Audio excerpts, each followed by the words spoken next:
Hello students, we are studying wages and incentives. This is your lecture number 3. In the previous two lectures, we covered first wage and incentives, then what are the various types of wages, after that various types of wage payment plans, after that what are the various types of incentives, wage incentive plans, and in the last characteristics of a good wage incentive plan. In today's lecture, we will cover first direct and indirect workers and then types of wage incentive plans. First, we will see direct and indirect worker. So direct worker are those workers who directly involves in the production or those workers who operate the machine and turns out the production. For example, a drilling or milling machine operator can be considered as direct worker. Indirect worker are those workers who assist, guide and supervise the direct worker during production. For example, a maintenance man, material handler, shop inspector, supervisor, foreman, manager are considered as indirect worker. So these are your direct worker and indirect workers. The various types of incentive plans is also based on direct and indirect worker. The wage incentive plans is classified according to direct and indirect worker. The first one is incentive plans for direct worker and second one is incentive plans for indirect worker. So first is your incentive plans for direct worker. There are more than 25 incentive plans for direct worker, but the basis plan are limited. So in this lecture, we will cover the basic incentive plans for direct worker. So basic incentive plans cover first the straight piece rate system. Second, straight piece rate system with guaranteed minimum wage. Third, differential piece rate system. After that, Gantt plan, then Hasley plan, then Rowan plan, Bedex plan, Emerson efficiency plan, and in the last group incentive plans. Let's study these plans in details. So first is your straight piece rate system. In this system, the payment is given to the worker according to number of pieces produced in a day, and his earning will be calculated by multiplying the number of pieces produced with rate per piece. Let's take an example. Suppose a rate per piece is rupees 50 and the worker produces 10 pieces per day. Then his earning will be 10 into 50 rupees 500. This system is very simple to understand and easy to operate since the workers are earning according to the number of units he produces, which results in increase in production and less supervision is required. This system also has its disadvantage. The first disadvantage is it decreases the quality of product, or you can say that it increases the inspection of jobs since the workers are focusing only on the production of unit. Second one, it does not guarantee minimum wage. This system gives the wages to the workers only according to the number of pieces he produces. It does not guarantee any minimum wage. This is the major drawback of this system because of which this system is not used nowadays. And the last, fresher get less incentives than experienced worker. The application of this worker was on where the repetitive jobs are and where large amount of production is required. So next incentive plans is state piece rate system with guaranteed minimum wage. It is the improvement of state piece rate system and overcome its disadvantage of guaranteed minimum wage and provide guaranteed minimum wage to the worker.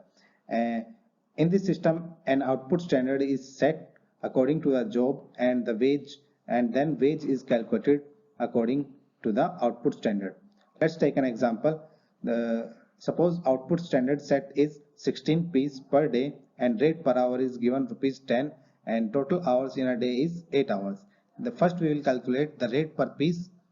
The rate per piece will be 5 per piece and the guaranteed minimum wage for a worker for 8 hours is rupees 80. This is the minimum wage that will be given to the worker whether he achieve output standard or he produces unit less than the output standard. Suppose worker A produces uh, produces the pieces less than the output standard, then his wage will be calculated by 10 into 8 rupees 80. This is the minimum wage he will get. And suppose a worker B which produce more than the output standard, suppose he produces 20 pieces per day which is greater than the output standard, and his wage will be calculated according to the number of pieces he produced. 20 into 5, that is rupees 100. So he will get more than the worker which produce less than or equal to the output standard. This system has advantage of providing guaranteed minimum wage to the worker, but it also has disadvantage of it does not provide sufficient incentive for efficient worker. For example, the output standard set is 16 pieces per day, and worker A produces 10 pieces per day, worker B produces 14 pieces per day, and worker C produces 16 pieces per day. But the wages of all three workers are same, which is the guaranteed minimum wage as set by the output standard. So it will demotivate the efficient workers, because of which it is also not used nowadays in the industries. So next is your differential piece rate system. It is the improvement of straight piece rate system with guaranteed minimum wage. This system has two differential piece rate system. First one is Taylor differential piece rate system. In this system, two wage rates are given, higher wage rate and lower wage rate. The worker which produces less than the standard output will be given lower wage rate, and the worker which produces more than the standard output rate will be given wages according to the higher wage rate system. Next is your Merrick differential piece rate system. It is the improvement of Taylor piece rate system. In this system, three wage rates are given: higher wage rate, average wage rate, and lowest wage rate. The worker which produces equal to 70% of standard output will be given wages according to lower wage rate, and the workers which produces 100% standard output will be given wage according to average wage rate system, and the workers which produces more than the 100% standard output will be given wage rate according to highest wage rate system. So next is your Gantt plan. It is the improvement over differential piece rate system. In addition to the differential piece rate system, it is also provide bonus to the worker who completed their job in standard time. So next is your Hazley plan. Like previous plan, it also gives guaranteed minimum wage. But in this system, the output standards are based according to the previous production records, and additional bonus is given to the worker who exceeds the output standards. Normally, it is 50% of the bonus, and the wages is calculated by this formula. In this formula, this one is your this one is your minimum wage, and this is the additional bonus is given to the worker who exceeds the output standard. And in this formula, R is your rate per hour, T is your actual time to complete a job, and S is your standard time to complete a job. So let's take an example to understand the Hazley plan. Suppose total hours in a day is 12 hours and rate per hour is given to the worker is rupees 10, and standard time is 6 hours for a job. Suppose worker A completes a job in 4 hours, which is less than the standard time, and his wage is calculated by the formula of Hazley plan will be rupees 50. So its wage rate per hour will be 50 by 4, that is 12.5 per hour, which is greater than the normal wage rate. So his total wage in a day, or you can say that his total wage in a 12-hour shift will be 12 into 12.5 rupees 150. In the same case, worker B, which complete a job in 6 hours per job, which is equal to the standard time, his wage will be calculated 10 into 6 will be 60, and his wage rate, his normal wage rate is rupees 10, and then he will earn in a 12-hour shift 10 into 12 is rupees 120, which is less than the worker A. So in this you will see the worker which is more efficient will be given more wage, and the worker which is less efficient will be given the normal wage rate.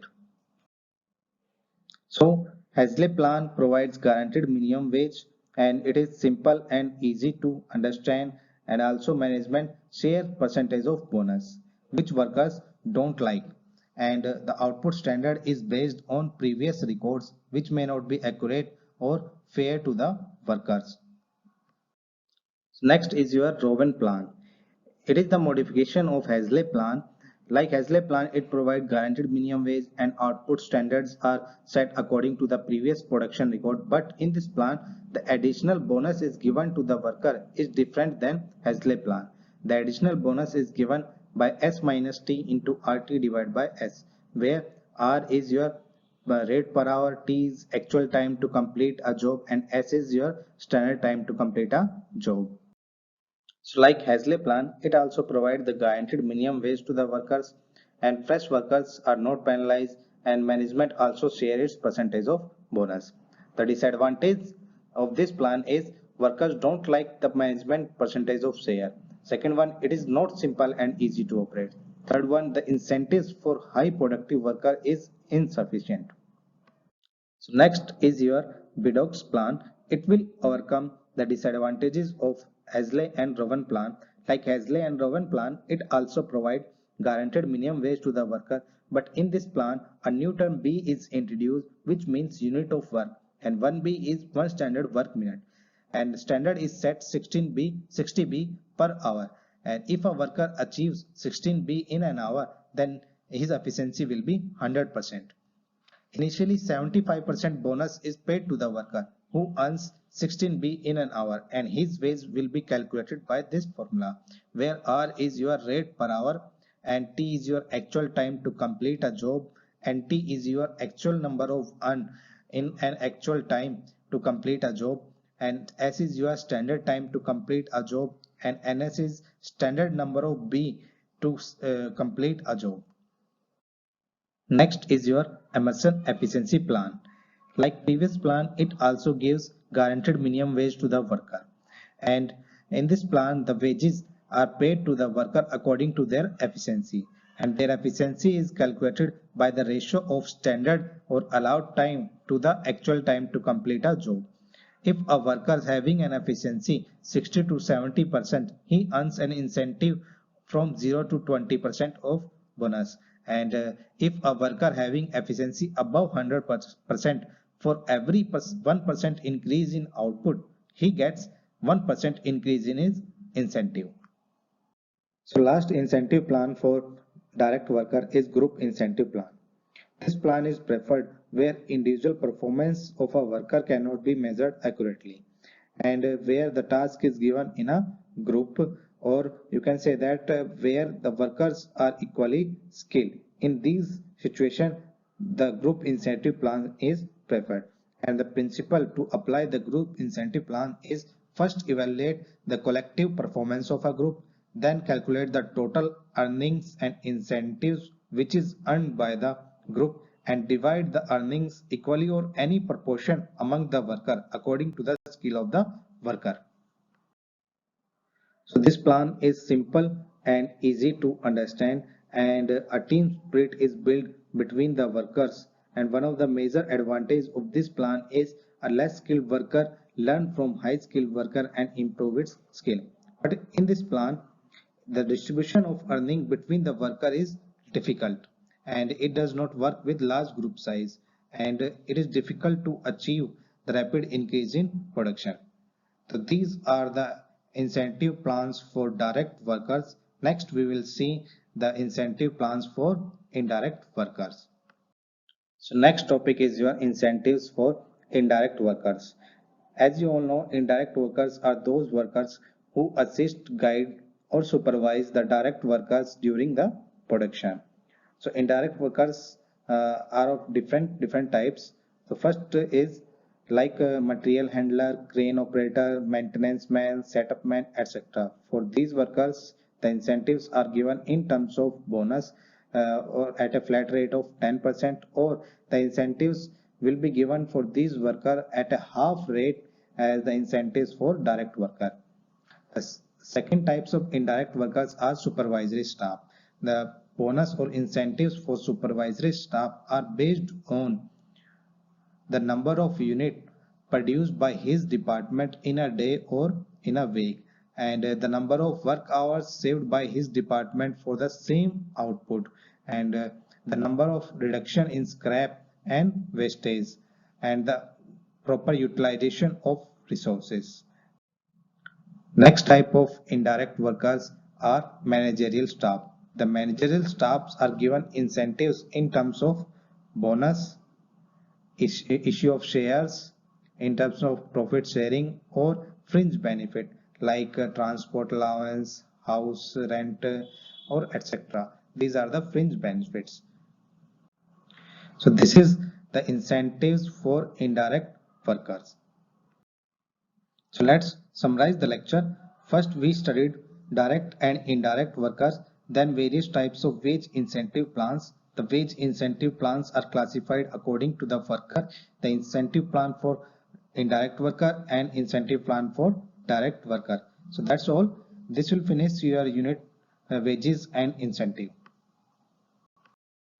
Now your unit of wages and incentives is finished, and you can differentiate between wages and incentives. You can explain the wage payment plan. You can explain the various incentives given to the workers. You can explain the various incentives for direct and indirect labor. That's all. Thank you.